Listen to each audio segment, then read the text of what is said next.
بہروپیے پیر ہیں خود ساختہ، وہ کہہ دیتے ہیں مریدوں کو جا تو بھی میرا مرید ہے، جتنے لوگ بیٹھے ہوں۔ نہ ان سے کسی سے توبہ لی، نہ خطبہ بیعت ان کو پڑھایا، نہ ان کو شجرہ طریقت دیا، اور نہ اس بندے کو کوئی تعلیم دی، نہ اس کو ذکر و اذکار بتائے، نہ اس کے یہ چاروں مقامات جو طے کروائے جاتے ہیں، یہ چاروں مقامات جو انسان کے ہیں، خطرات نفسانی، خطرات شیطانی اور کرامن کاتبین، یہ نیکیاں بدیاں لکھنے والے۔ تو جب تک آپ ان تینوں چیزوں کی نفی نہیں کریں گے تو اثبات کی ضرب دل کے اوپر کیسے لگائیں گے لا الہ الا اللہ والی؟ تو اس لیے ان لوگوں نے ان کو تعلیم ہی سرے سے تعلیم نہیں دی ان لوگوں نے، اور وہ مرشد بن کے بیٹھے ہوئے ہیں۔ کوئی ایک جگہ پہ کوئی چیز غلط ہونا تو بندہ اس کو درست کر سکتا ہے، لیکن پورے معاشرے میں اگر یہ لوگوں کی بھرمار ہو، ایسے مرشدوں کی جو خود کو کامل مرشد کہتے ہیں، تو بندہ کس سے جا کے وہ ان کو مسئلے سمجھائے کہ تم لوگ خود تو گمراہ ہو، دوسروں کی زندگیاں کیوں برباد کر رہے ہو؟ تو ایسی بیعت کی کوئی وقت نہیں ہے جو مجمع میں کہہ دیں کہ ہاں تم سارے کے سارے ہمارے مرید ہو۔ یہ تو ایسا ہی ہے جیسے آپ بازار میں گزر رہے ہوں اور عورتوں کو کہنا شروع کر دیں کہ تم بھی میرے نکاح میں ہو، تم بھی میرے نکاح میں ہو۔ تو ایسا کہہ دینے سے وہ نکاح میں نہیں داخل ہو جائے گی۔ نکاح اسی سے ہوگا جس کے ساتھ آپ شریعت کے مطابق جو ہے وہ پورا اس کے ساتھ پورا معاہدہ ایگریمنٹ جو ہے، خطبہ جو ہے نکاح کا وہ پڑھتے ہیں، تو پھر وہ بھی قبول کرتا ہے، پڑھانے والا جو ہے وہ دونوں سے گواہی لیتا ہے، عورت سے بھی اور مرد سے بھی۔ اسی طرح خطبہ بیعت جو ہوتا ہے وہ پیر و مرشد جو ہیں اپنے اس مرید سے عہد لیتے ہیں، گواہی لیتے ہیں، اور آپ اپنی توبہ کے گواہ اس وقت اپنے پیر و مرشد کو بنا رہے ہوتے ہیں۔ تو اس کا پورا طریقہ کار ہے، وہ دو زانو ہو کے بیٹھتے ہیں پیر و مرشد جو ہیں۔ مرید کا بھی باوضو ہو کے بیٹھنا ضروری ہے، دونوں کے گھٹنے آپس میں ملے ہوئے ہوں۔ یہ ایک طریقہ ہے بیعت کا، جسے آج کل کے معاشرے میں جو ہے یہ چیزیں ختم ہوتی جا رہی ہیں۔ لوگوں کو تو پتہ بھی نہیں ہے کہ بیعت کرنے کے آداب کیا ہیں، بیعت کس طرح کیا جاتا ہے، اور وہ لوگوں کو بیعت بھی کر رہے ہیں، اور لوگ ان کے بیعت بھی ہو رہے ہیں، وہ سمجھ رہے ہیں کہ ہماری بیعت ہو گئی ہے۔ ایسی بیعت کی کوئی وقت نہیں ہے۔ تو در حقیقت تصور اپنے ہی پیر و مرشد کا کیا جاتا ہے، ہر بندے کا تصور نہیں کیا جاتا۔ جس سے تعلیم لی، جس سے نسبت آپ نے اختیار کی، جس کی غلامی آپ نے اختیار کی، جس کے ہاتھ پر آپ نے توبہ کی، اور وہ آپ کی توبہ کا گواہ ہے، اور اسی مرشد کی گواہی بروز محشر ہوگی کہ ہاں اس شخص نے میرے ہاتھ پہ توبہ کی تھی، میں نے اس کو یہ ذکر و اذکار بتائے تھے۔ اور پھر کچھ لوگ کہتے ہیں کہ ہمارے پیر و مرشد نے یہ بتایا تھا کہ آپ صرف درود شریف پڑھو۔ درود شریف تو پوری امت پڑھتی ہے، درود شریف تو پوری امت پڑھتی ہے۔ یہ تو کوئی ذکر اذکار نہ ہو کہ آپ صرف درود شریف پڑھ لو، تو بیعت کے بعد اس کی ساری زندگی کی جو تعلیم پیر و مرشد نے دی وہ فقط درود شریف دیا۔ یہ سارے کا سارا پراسس جو ہے یہ بالکل غلط ہے سرے سے ہی، اس کا کوئی ان چیزوں سے کوئی تعلق نہیں ہے روحانی زندگی کے ساتھ۔ یہ تو کسی کو بس ایک رسم میں لگانے والا سسٹم ہے سارا، کہ اس نے بس رسمی طور پہ کسی کو مرید کر لیا اور وہ خود شیخ ہو کے بیٹھ گئے کہ اب میرے بڑے مرید ہیں، کاپی نکالو دیکھو ان کی تعداد کتنی ہے۔ وہ تو سب کے سب دکاندار ہیں۔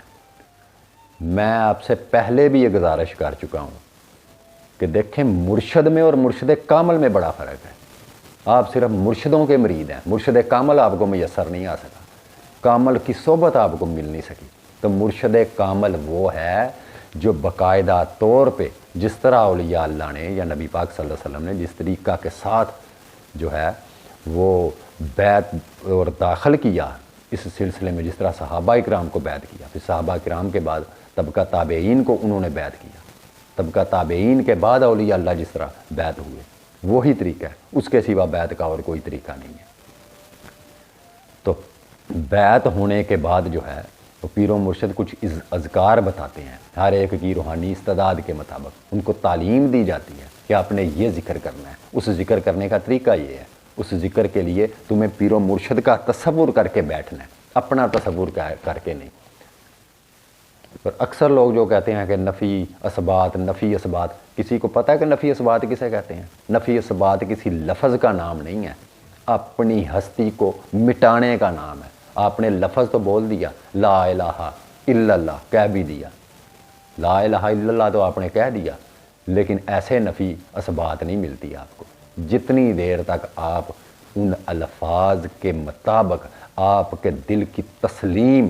دل کا ایمان، دل کا یقین پہ وسط نہیں ہوتا، اور آپ اس ذکر، اس الفاظ کے مطابق آپ کا حال نہیں ہوتا، آپ کے تمام جسم کے اعضاء اس کی گواہی میں جو ہے وہ یک مشت کسی ایک نقطے پہ، ایک محور پہ مرکوز نہیں ہوتے،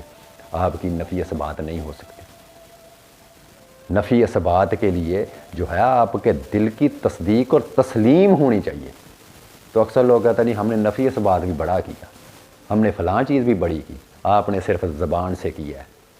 اقرار باللسان تو ہے، تصدیق بالقلب آپ کے پاس نہیں ہے۔ آپ کو کہاں سے کوئی چیز حاصل ہو، چاہے 20 سال 30 سال آپ کسی کے مرید ہوں، آپ نے تو اس تعلیم پہ چلے ہی نہیں۔ اصول، حصول جو ہے، حصول بغیر اصول کے ممکن نہیں ہے۔ جب تک آپ کے پاس کوئی اصول نہیں ہے، آپ کو کسی چیز کا حصول نصیب نہیں ہو سکتا۔ اس کے اصول کے مطابق چلیں گے تو پھر آپ کو وہ حصول ملے گا۔ جس عمارت کی بنیاد ہی غلط ہے، وہاں پہ کوئی چیز تعمیر کیسے آپ کر سکتے ہیں؟ اس کی سرے سے بنیاد ہی غلط ہے۔ تو اس لیے میں ان لوگوں سے گزارش ہوں کہ جن کو ان کے پیر و مرشد نے کوئی تعلیم نہیں دی، پھر یہ خود سمجھ لیں کہ ان کے پیر و مرشد خود کامل نہیں ہے، وہاں سے آپ کو کچھ نہیں ملے گا۔ میں کسی کو بدعقیدہ یا بدگمان کرنے کے لیے جو چینل میں نے نہیں بنایا ہوا کہ لوگوں کو ان کے پیر و مرشد سے میں بدگمان کروں، میں صرف اور صرف آپ کو سچی اور حق کی بات بتا رہا ہوں کہ جس شخص نے اپنے مرید کی تربیت نہیں کی وہ شیخ کامل نہیں ہو سکتا، وہ مرشد کامل نہیں ہے،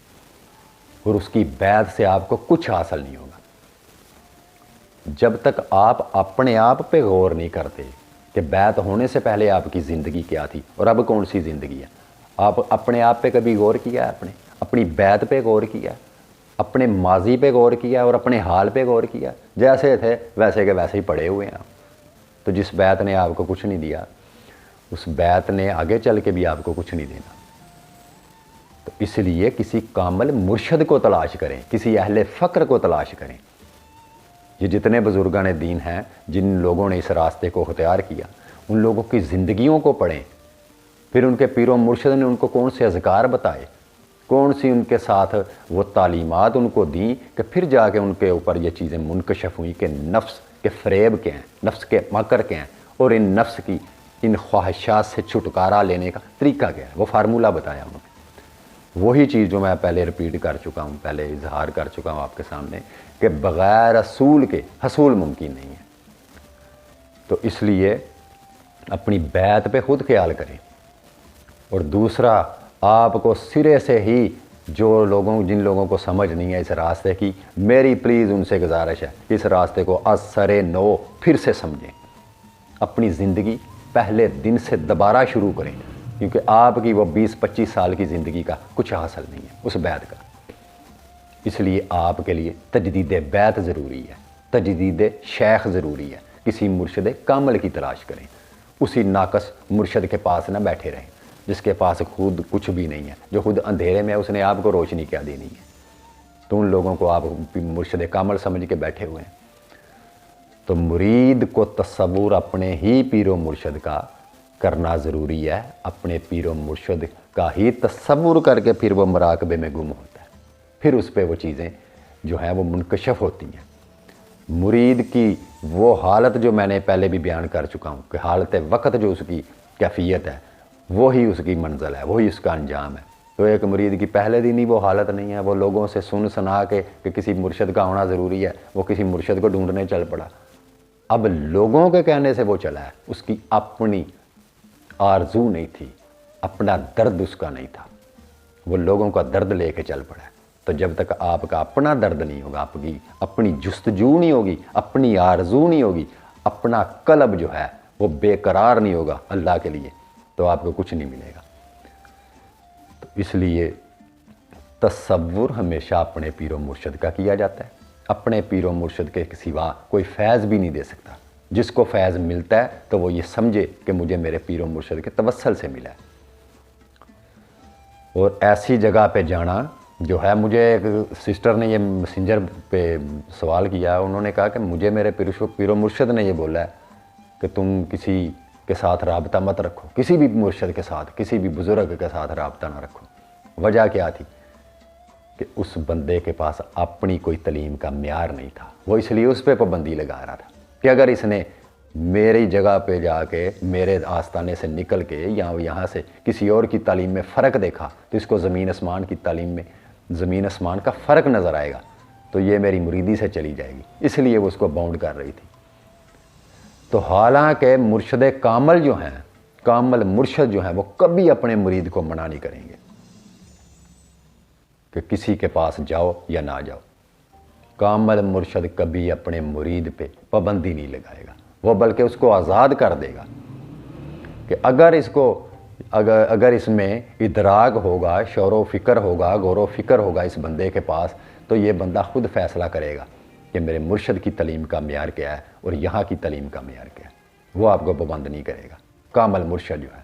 لیکن مرشد ناقص جو ہے وہ آپ پہ ہزاروں پابندیاں لگائے گا، اس کو یہی وسوسہ ہوگا یہ مرید میرے ہاتھ سے نہ نکل جائے، یہ کہیں اور جا کے بیعت نہ ہو جائے۔ یہ ایک کامل مرشد کی نشانی آپ کو بتا رہا ہوں۔ کامل مرشد کسی بھی بزرگ کے پاس جانے سے، کسی بھی جگہ سے آپ کو منع نہیں کرے گا، بلکہ بعض بزرگان دین کے پاس جا کے جو ہے، بعض لوگوں کے ساتھ جا کے آپ کے اپنے پیر و مرشد کے متعلق آپ کی عقیدت زیادہ مضبوط ہوتی ہے، آپ کے پیر و مرشد میں کی محبت جو ہے، آپ کے پیر و مرشد کی محبت آپ کے دل میں اور تقویت پکڑتی ہے اور زیادہ بھڑکتی ہے، آپ کی عقیدت اور مضبوط ہوتی ہے۔ تو یہ ان لوگوں کے لیے یہ مسئلہ تھا کہ جو تصور شیخ ہے وہ در حقیقت اپنے ہی پیر و مرشد کا تصور کیا جاتا ہے، فیض اپنے پیر و مرشد سے ہی نصیب ہوتا ہے، وہ آپ کو کہیں سے بھی ملا، کسی سے بھی ملا، سر راہ مل گیا، کسی بھی چشتی سلسلے کا مرید ہے اسے قادری سلسلے کا فیض مل گیا،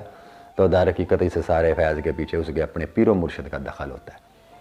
اور یہ کامل مرشد کی صفت ہوتی ہے کہ وہ بعض اوقات کسی اور سے وہ حصہ اس کو دلوا دیتا ہے، تو اس کے پیچھے رول پھر اسی شخص کے پیر و مرشد کا ہوتا ہے۔ اور جہاں پہ کوئی ایسے ناقص پھنسے ہوئے ہیں لوگ، وہ اپنی اس بیعت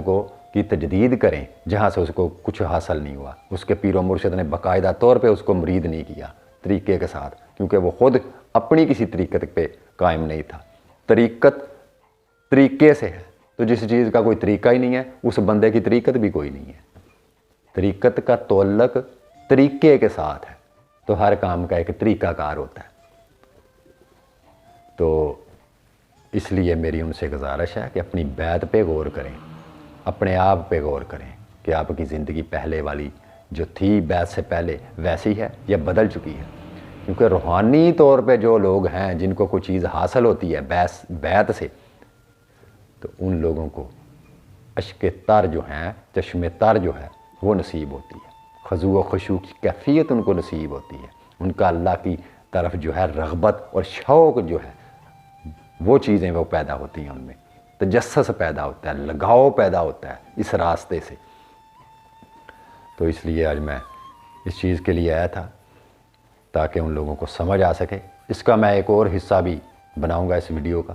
تاکہ جس کو کچھ چیزوں کی ابھی وضاحت رہ گئی ہے تو میں دوسرے حصے میں اس کی وضاحت بیان کر سکوں۔ دوسرا حصہ اس کا پارٹ ضرور دیکھیے گا تاکہ آپ کو مزید اس کی اچھے طریقے سے سمجھ لگ سکے۔ دعا میں یاد رکھیے گا۔ اللہ حافظ۔